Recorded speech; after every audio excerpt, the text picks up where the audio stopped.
Hey everyone, Tech OG here, representing those who are 15 and up who love their tech. I've had the Razr Plus 2023 before, and I've said that it was my phone of the year when I had it. The array of functionality and features it had was unprecedented. It made my uses of a smartphone fun and exciting. It made me ditch my jailbroken iPhone. It made me ditch my Galaxy Flip 5. Already knowing how awesome the phone was, I used it for a week with high expectations and wasn't totally disappointed. There's only two things that I wish could be remedied. One of the problems stemmed from the Razr Plus 2023, and now there's an omitted feature that I can't believe was taken away and hope that I can find a way to bring it back. The omitted feature is not the fault of Motorola, it's an Android thing.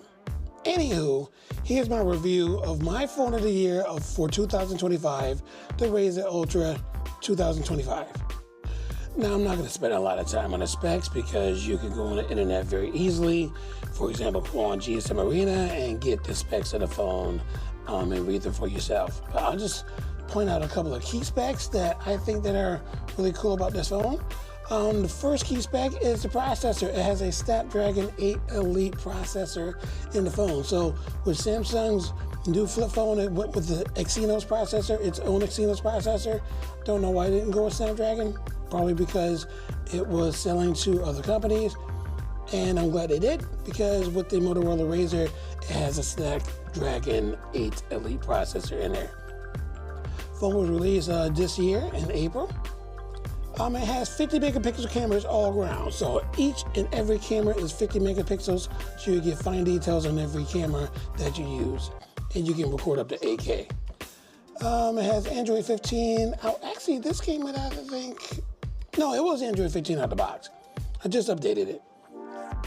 45 nits of brightness peak on the foldable part. That's what says right here, affordable, 45. And 165 hertz of refresh rate on both screens. So the outside and inside screen, you get 165 hertz of refresh rate, which is cool. You can get 512 gigabytes of storage or 1 terabyte of storage. These are on sale as well on their website, but I got mine through a T-Mobile trade-in. Like I said, I traded in my Flip 5 and got full value for this phone, so I didn't have to pay anything. Well, I did have to pay taxes and activation fees out of the pocket, but that was only $100 and something dollars, and that's all I had to pay for this phone. Everything else is going to be credits through T-Mobile. And that's pretty much all I know as far as the charging. Charging is the fastest of any flip phone out there. So you can get 6 to 8 watts of wired charging if you get the right adapter, and 30 watts of wireless charging. Most phones are 15 watts wireless charging. This gives you 30, so that's pretty cool. Let me first go over the design. The design pretty much is the same as before. However, the hinge is a lot more sturdier and stiffer because it's made from titanium, so it holds in better angles, even though a lot of people won't be holding it in very obtuse angles like this, but it is cool to see that it does hold in this obtuse angle, whereas before the hinge was much looser and it will fall down a lot quicker. So that's kind of cool if you do use it like this, or use it in camcorder mode when you are recording like this. I do like the brushed aluminum on the sides rather than the glossy sides as the 2023 and I think the 2024 had. The Razr Plus or the Razr 50 Ultra. So I do like the brushed aluminum all around. And I do like that you can have the option of either eSIM or a physical SIM. A lot of phones today are just eSIM, but it is cool that this has a physical SIM. So if you do still have physical SIMs, you can just pop it in and it works. And I was really happy about that because I still use physical SIMs. The choice back materials are unique and awesome. So on some of these Razr Ultras, you can get a wood backing, you can get the fabric backing, and you have this nylon backing, which sticks these metal rings on pretty well. So I do like the choice of backings that you can have. The cover screen is fantastic as always. You can put pretty much any app, I would say 99% of apps on your cover screen. And when you open it up, the 7-inch screen, although slightly narrow, is still a great display. So you can get a lot of stuff on, especially when you're playing emulators. Your controls are not cramped if you use on-screen controls. So if you need to open it up for a better viewing, then open it up. Yeah, you're gonna use it more battery power, but only use it when you need it. Having RAM boost is incredibly great. Even though this is 16 gigabytes of RAM out the box, you can boost up your RAM up to 16 for an extra 16 gigabytes of using virtual, or I will say using the space or storage on your phone as extra RAM. So you can get up to 32 gigabytes of RAM on this one phone. Again, 16 gigabytes is out the box. That's the embedded RAM or the solid RAM, but you can use virtual RAM or the a lot of space, 16 gigabytes, a lot of space for extra RAM on this phone. That is so cool. It is cool on the camera that you do still have dual capture video. So you can capture image on this camera here and on a camera on the back at the same time, reminiscent of what Samsung had on their older phones. Or actually they still have them. It's what do you call it, director's view? So that's pretty cool that it has that feature from Samsung phones. It used to have dual capture picture or photo as well, but they got rid of that. Having Nova Launcher on here, which is a third-party launcher, makes this it just makes it clean. So I got all my apps on here, and I got all my apps in folders. So I got folders in folders right here. So I got everything all nicely organized, and I can just tap on any of those folders to open up the folders that I have, or the apps that I have in those folders, and condense it like this. Gives it a nice clean look. Slide it over for news, slide it over for music. That is so cool. Despite having Android 15, there are a few older apps that you can still use and sideload on this device. A lot of the apps that I've collected over the years, I can't use it anymore because they're broken on Android 15, but discovered there's a couple of apps that I do have that I can use on this phone. I gotta tell you, the fingerprint reader is incredibly fast. Oh my gosh, it's so fast. It is so fast. Look how fast it opens. So from blank screen to on with the fingerprint reader is incredibly fast. Like I said, I've always boasted and bragged about the Note 9 fingerprint reader, but this definitely gives it a run for its money. I think it's faster. Now here's one of the gripes that I was upset about. If you take two apps and let's see, wait a minute.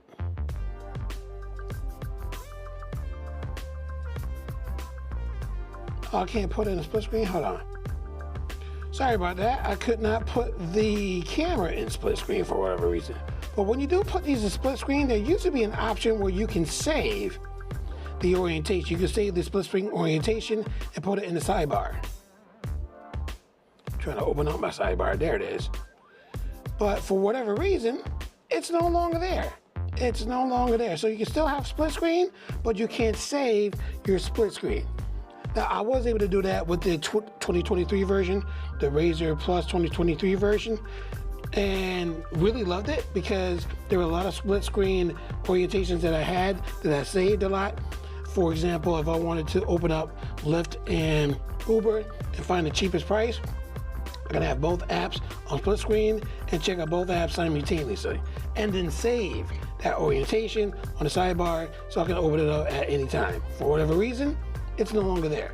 I went on the internet, tried to find out why, completely gone. Just completely gone. I wish they bring it back.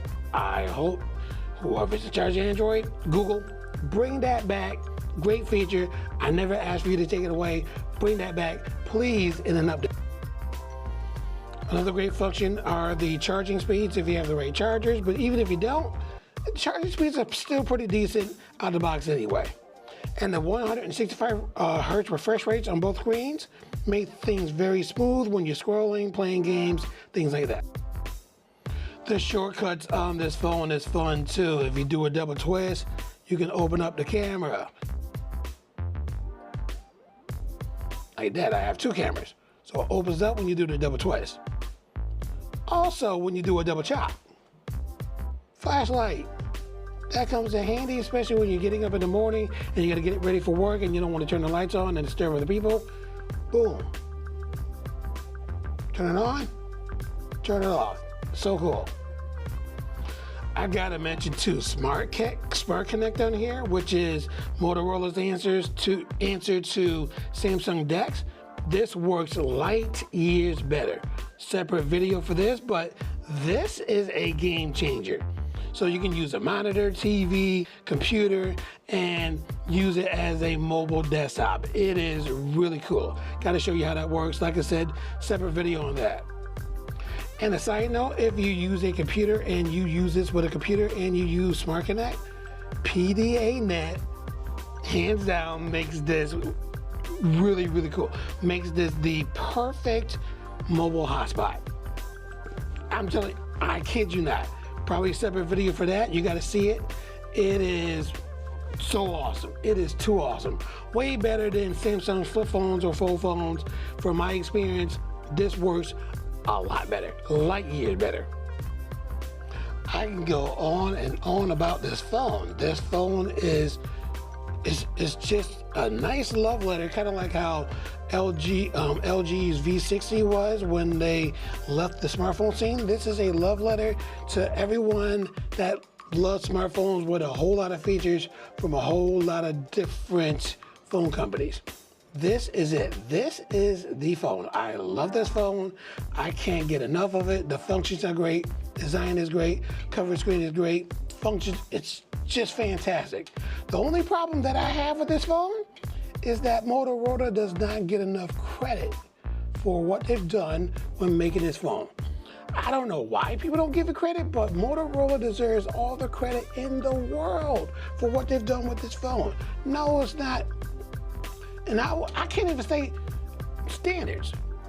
A lot of people try to compare this to Apple standards or Samsung standards. That's not the point. It's about what you can do with the phone, how much fun you can have with the phone, the functionalities of the phone. You can do more on here than you can do with Apple and Samsung. I kid you not. And 50 megapixel cameras all around? Come on, man. You can't sleep on that. And you can use the cover screen and use it just like this, make it look like a beeper? Come on. This phone, they put in a lot of time on this phone to get people to buy it and to appreciate it. I truly do. It's not that heavy. It's great. Like I said, with the metal ring, and you get the right accessories, separate video for that. Wear it as a watch. You know how many heads I turned when they've seen it? Oh my God, it is amazing. Did your watch just use your phone and this is lift away so it turns on when you lift it so you can see the time? It's just a fantastic phone. So like I said, the only problem, Motorola did not get enough credit for this phone. Motorola, if you're watching, thank you.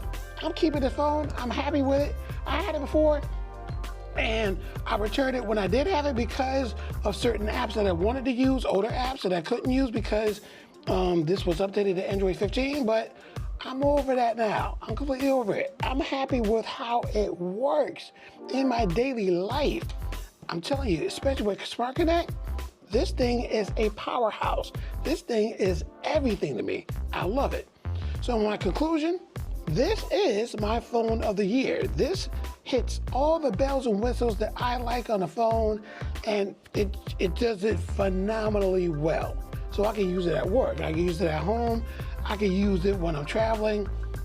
Use this for social media. I can use this to record a video, make videos for my channel, all in one device. This is it. I'm telling you. And I got some other apps that I want to show you that makes this really, really awesome. So that's the end of my review. Just wanted to let you know that this is the phone. If you're considering and getting another phone, definitely check out your carrier's trade-in values. You might get this phone at a really good price, or you can find a really good price on eBay, because again, a lot of people do not appreciate this phone, and so the price goes down very, very quickly. So you can find a really good price on this phone on eBay or other places like that. And that's the end of my review. If you enjoyed my review, definitely leave a thumbs up. Let me know in the comments what you think about the Razr Ultra 2025. If you already have one, let me know how much fun you're having with your phone, and let's talk. So if you enjoyed the video, like I said, leave a thumbs up, subscribe to my video or channel if you haven't done so already, tell your friends about my channel, and I hope to see you in my next video.